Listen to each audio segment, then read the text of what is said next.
Good morning, and I hope you're enjoying this bank holiday weekend. We are very much looking forward to welcoming the children back tomorrow, and I've put this small video together so you know what to expect and so we can all follow the rules and make sure we can keep each other as safe as possible. As you're aware, before the summer, we'd already put a lot of things in place to enable the children to come to school safely.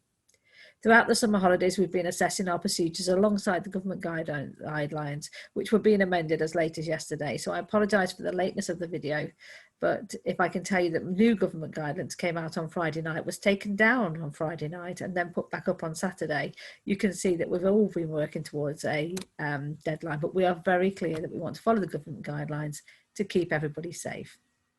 Some of the things you'll see will be familiar and some are just small changes. Some are things that we really do are quite big changes, like the parking restrictions outside the school, and I'll come on to those in a moment. So I'll just share a PowerPoint.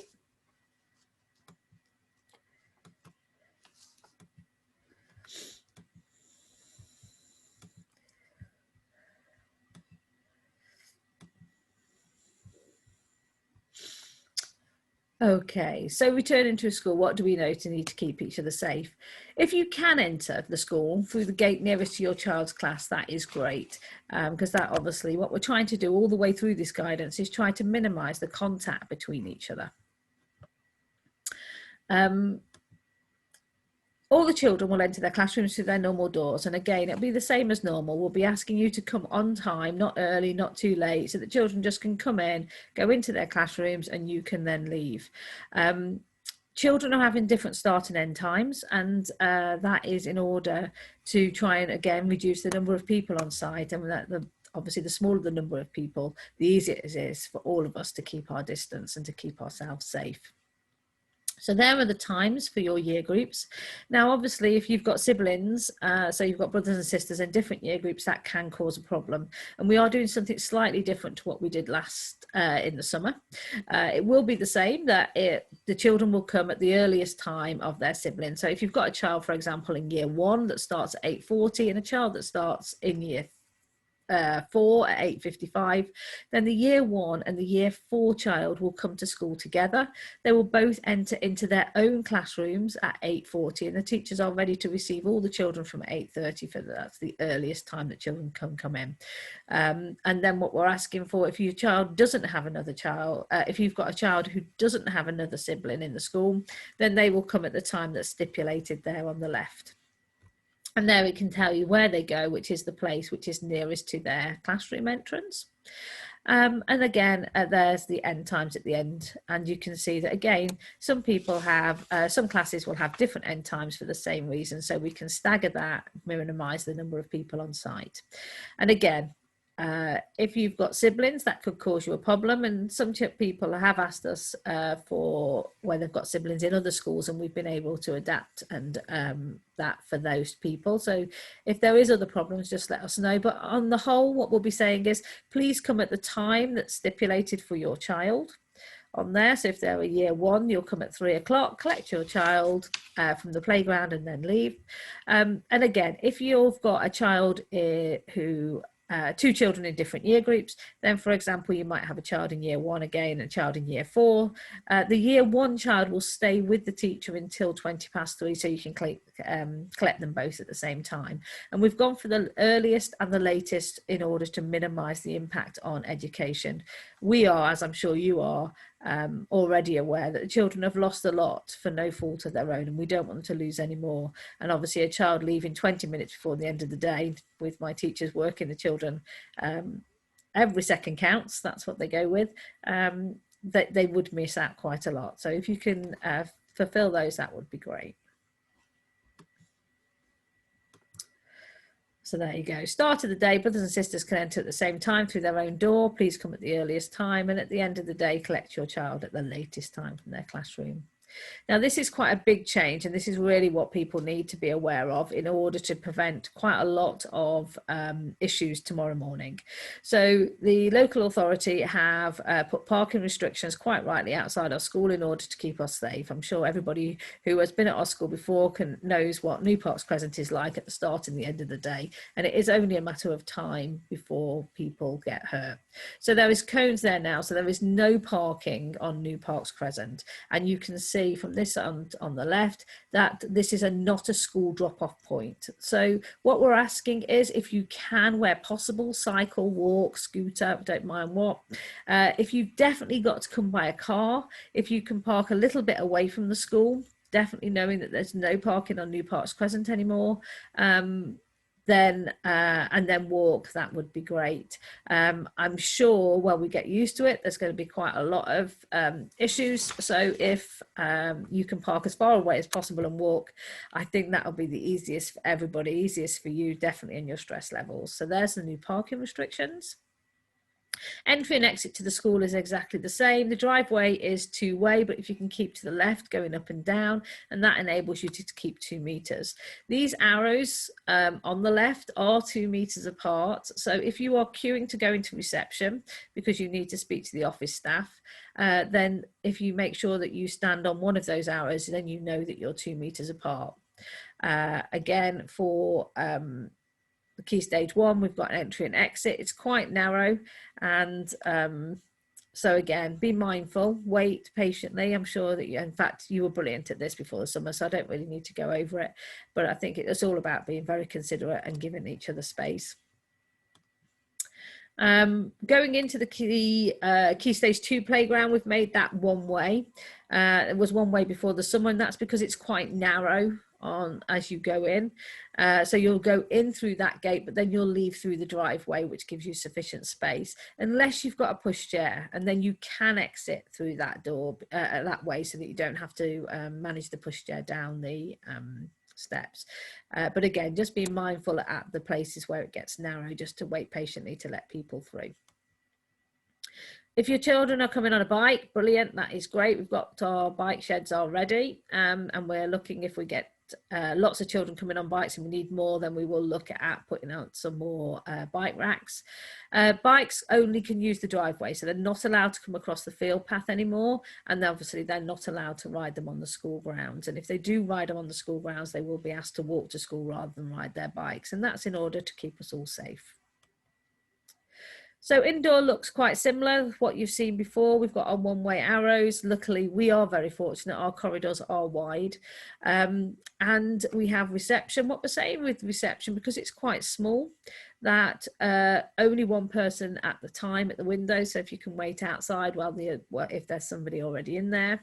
And also we're asking you to wear face masks. This is one of the changes that has been made through the government guidance, and it's the same for staff, is that because we are an area that still has restrictions, then where we are in communal areas, we need to wear masks.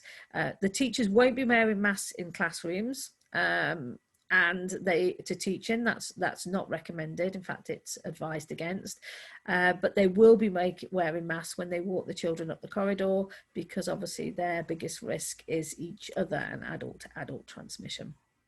So again, for your sakes, if you can make sure, if you are coming into reception, that you wear a mask. But if at all possible, if you can email or phone or text us so that we can do it without face-to-face contact, obviously that keeps you and us much safer. Classrooms are a little bit different.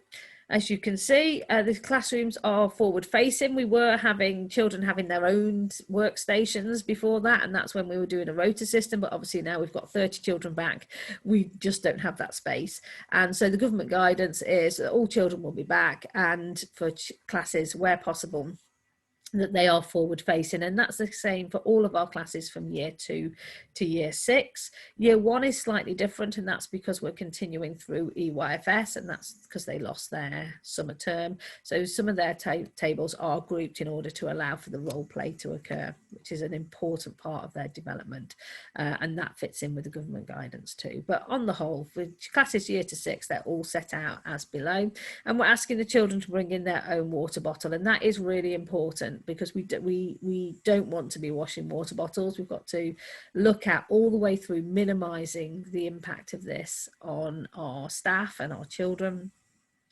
And so the children are being asked to bring in a water bottle with water in, please. They can refill it in the day. If it comes with anything else in, we will probably be taking that out and putting water in there, obviously, because that is important for their health. And then they'll bring their water bottle home each day. So as they get ready for school in the morning, if you can make sure that they've done 3 things. 1, wash their hands. 2, got their water bottle. If it's not filled, don't worry, we can fill it at school. And 3, have their book bag. That would be great. And that is all they need. Again, we're trying to minimize what they need to bring in. They will, mobile phones aren't allowed for safeguarding reasons. So they won't need to bring anything other than just a small bag with their book in and their lunch, unless you're having a paid lunch. We'll go on to talk about lunch in a moment. So dinner time, we have gone back to a hot meal option, only because I couldn't bear any longer the sandwiches that were provided, and we get far more value for money with hot meals. So again, it's forward facing.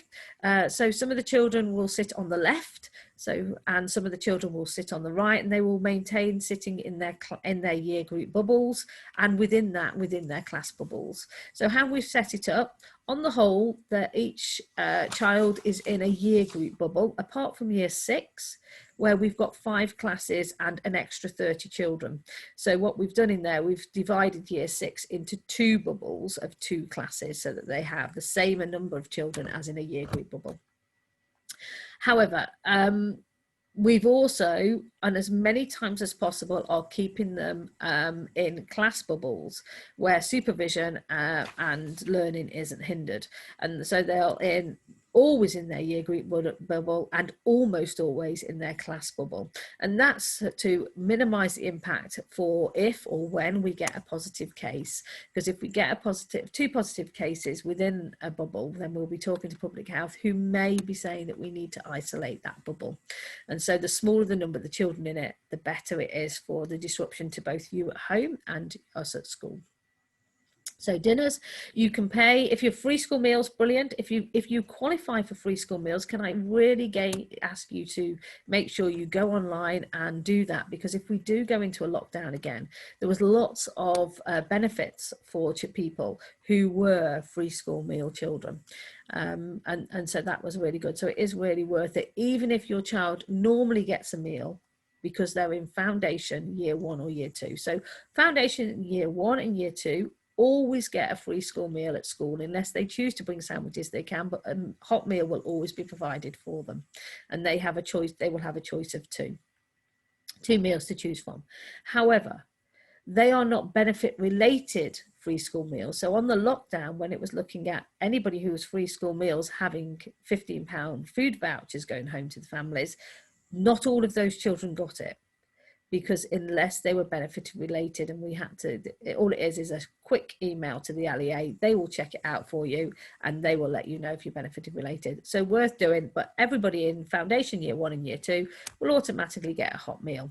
In years 3, 4, 5 and 6, if you're benefited related free school meals and you've applied for that, then you'll get a free hot meal as well, or you can pay for one through Parent Pal. Our office is now cashless, so all trips, dinners and uniform is all done through that, and you can find that information on our website.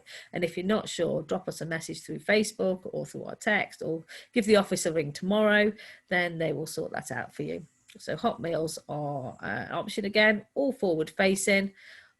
Some bubbles will sit on the left on the brown tables, some will sit on the right on the red tables, and again, our lunch times and break times are staggered. Break times are staggered, so the children will be playing in their classes rather than in their year groups. And that's one of the changes we've made this weekend. We were doing year group bubbles, and now looking at the new guidance, we've gone to where possible, and it's not always possible, to take that down to class level. You will have noticed, if you come past, our beautiful daily mile track that is on our field that we've had put down, and that is because every child in the school will be doing 15 minutes of exercise every day. It's built into their playtimes and their lunch times. We're aiming to get them to the mile. If they do 6 laps, it's a mile. And what will happen is we've got an app on an iPad, a bit like Beat the Street, where not this week because they're just going to have a little practice this week, and they can walk or they can run, they can chat to their mates as they go round. Again, it'll be done in their bubbles so that there's not going to be any issue with transmission if there was an issue with coronavirus.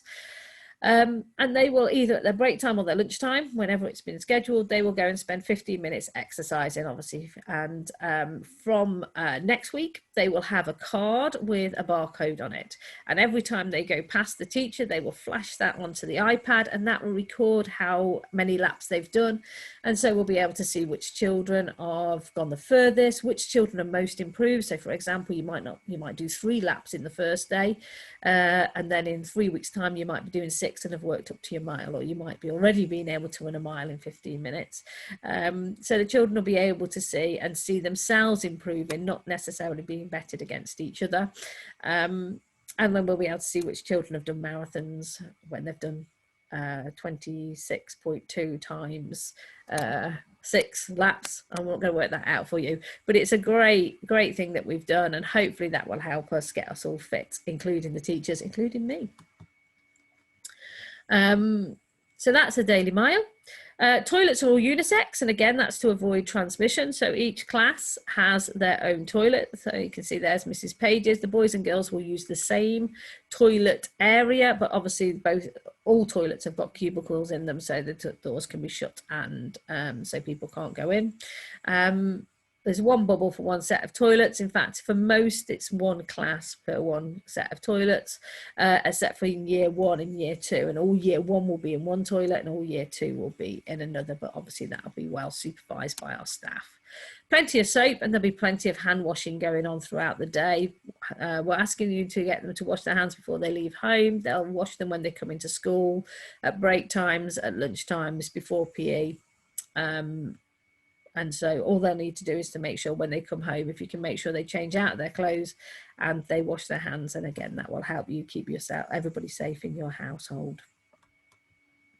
We've also had in foundation stage and in year 1 some outdoor sinks put in order to help the amount of hand washing that has to go on, and to try and get that done thoroughly, or 20 seconds, but also efficiently. PE, now the guidance is at the moment a bit varied. We're going with the guidance which we're not going to change at the moment for PE. There'll come in clothes that are suitable for outdoor PE, because we're not going to also do indoor PE because of transmission. Obviously, children will be blowing out lots more if they are doing PE, if they're running around, and obviously that is far worse if you're inside. So we've gone with it will be outdoor PE. So on their PE day, and they'll come home with a letter in the first week which will tell them when their PE day is, they can come in outdoor PE, not uniform. There's a 0 instead of a end of bracket there, I apologize. Remember, it's outdoors, and they are going to go out even when it's cold, and even when it's got light rain, because actually that is okay. There is a myth that children catch colds through getting wet. That isn't the case. If it is light rain, the children will go out not in their sweatshirts, but go out in their coats. Then they'll take their coat off and they'll have their dry sweatshirt to put on when they get back in. If it's heavy, of course, we won't be taking them out. At half term, we may switch this and we may go back to PE kits in school, but because we're outdoors, their children are allowed to wear tracksuits or leggings or shorts, and we're asking those, if possible, to be dark in colour, a white t-shirt and a sweatshirt, and then obviously their trainers or whatever they wear for PE on their feet. So on the day of PE, they will come in their PE kits, not in their uniforms, and then they'll come home in their PE kits. We've made it so that when we are doing PE clubs, the PE clubs will happen on the same day as their PE lesson, so they will already be in their PE clothes. End of the day, same entry and exit rules. We're asking please be on time, because if people are late, obviously the stagger isn't going to work. And obviously staff have got quite a lot extra now to do, what with remote learning and planning 2 lots almost of lessons, but also cleaning and making sure resources are tidy and put back, and rooms are all cleaned thoroughly, ready for the next day. So please be on time and be respectful for your teaching staff, and maintain your social distancing. And we've got some banners up to us to help remind you. It is evidence is showing that you are unlikely to catch it from a stranger. You're more likely to catch it from a friend because you get too close when you're chatting, or somebody in your home, or somebody in your workplace, which is why staff are also making sure that they're adhering to social distancing with each other, with yourselves, and we'd be asking you to keep your distance too. If we need to lock down a class or a year group, and this could happen, we'll be doing that. And again, as soon as we get a positive case, we will be speaking to Public Health England, and they will be advising us. At the moment, they're saying 2 cases before they do anything. But obviously that may change depending on what we have been doing. We've put in a number of things in place in order to reduce that impact. 1, because we don't want transmission, but 2, of the impact of having to isolate somebody for 14 days, or a class, or a bubble. So we're doing all we can to prevent it and to limit the impact. You can help us. So if your child has symptoms of coronavirus, a continuous cough, a temperature, a loss of taste or smell, then please don't send them to school. Okay, because, and if you're not sending them to school because they have symptoms, you must, and this is in the guidance, you must go and get them tested.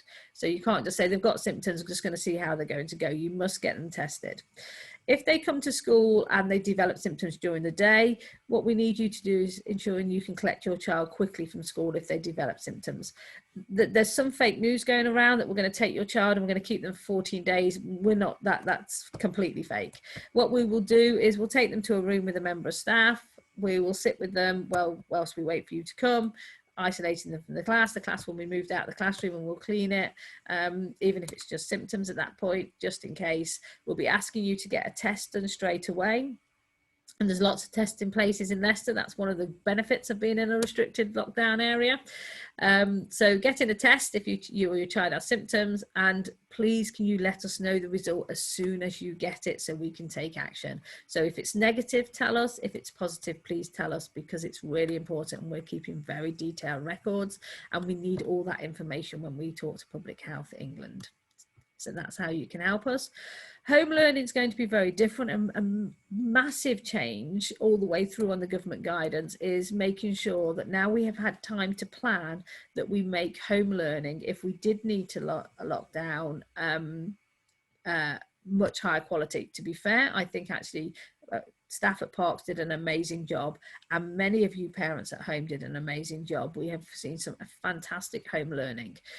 Government are very clear, it's compulsory. So if your child is needing to isolate, we have a timetable for them to work through, and if it's a class that will be doing it, then that needed to isolate, then there'll be live lessons happening. So we will be talking to you and getting information in order to get contact through you, looking at who's got devices, who hasn't, and how we can do that. So there's a massive emphasis on this. So it's changed from home learning being you can do it if you can, or if you want to, but actually it's now compulsory. So if they are not at school, and they should be at school because they're isolating, the expectation is they will still be learning and doing their lessons as if they were at school, they're just doing them at home. And that's obviously so that we don't miss out on any more learning. So it'll include live lessons, and we'll be using Zoom as we're using now. There'll be very high expectations, and these will be shared with your children on the quality and quantity, and that your children will be getting feedback for those children working at home. If it's a child is isolating as a one child because their family has got it, a positive test, then they won't be getting live lessons. So the live lessons will only be where we have had to isolate a bubble. But hopefully that will make you feel much more confident in the fact that if we did have to do it, it's not going to be as good as coming into school, but it's going to be the next best thing. So how can you help us all stay safe? If your child's unwell, or anyone in your household has symptoms, or anyone in the household has tested positive for COVID, do not come to school. and get yourself tested, please. If we call you because your child is unwell, have the means to collect them straight away. So if you are working, know what are you going to do and who's going to pick them up and how are you going to get them, because obviously it is important for us and for the rest of the school in order to have them off site and for you to be able to go and get them tested as soon as possible. Be on time, follow the entry and exits, 1 adult per child. So when you're coming on school site, and I know it's nice if you're both at home and to see them, but if you could alternate parents so that we only have 1 adult with the children coming on site. And if your children are responsible enough and old enough and you're happy for them to walk on the school site on their own, please can you leave them at the gate and let them walk on. We've got plenty of staff on duty on playgrounds who would help them to their classrooms. Obviously not on the first day because I'm sure you'll want to see them come in, but from that way on. Email, telephone, message if at all possible to limit the number of visitors to the main office. Stay on the left and ensure your child's on the left, not on the wall, not all over our nice planters please, but on the pavements or on the driveways, but on the left. Maintain social distances in and ensure your children are socially distant from their friends, because remember we're keeping them separated in bubbles, but if they've got a friend in a different bubble and they are not socially distanced, then they will still transmit across as they're coming home. Whoops, move that on a bit too quick, just 1 second, let's go back. Keep to the one-way systems, ensure they're in uniform or their rainbow t-shirts, have a water bottle and a lunch if they're not entitled to one. And I'm sure if we do all of those things as we did in the summer, I think we are extremely lucky we had all of that experience. And I have to say, I couldn't speak highly enough of how well the parents and carers and anybody bringing the children to school behaved in order to make sure that we had no cases of transmission before the summer when coronavirus was at its highest. So I would like to take this opportunity to thank you for that, because together we've got this. And I look forward to seeing you tomorrow.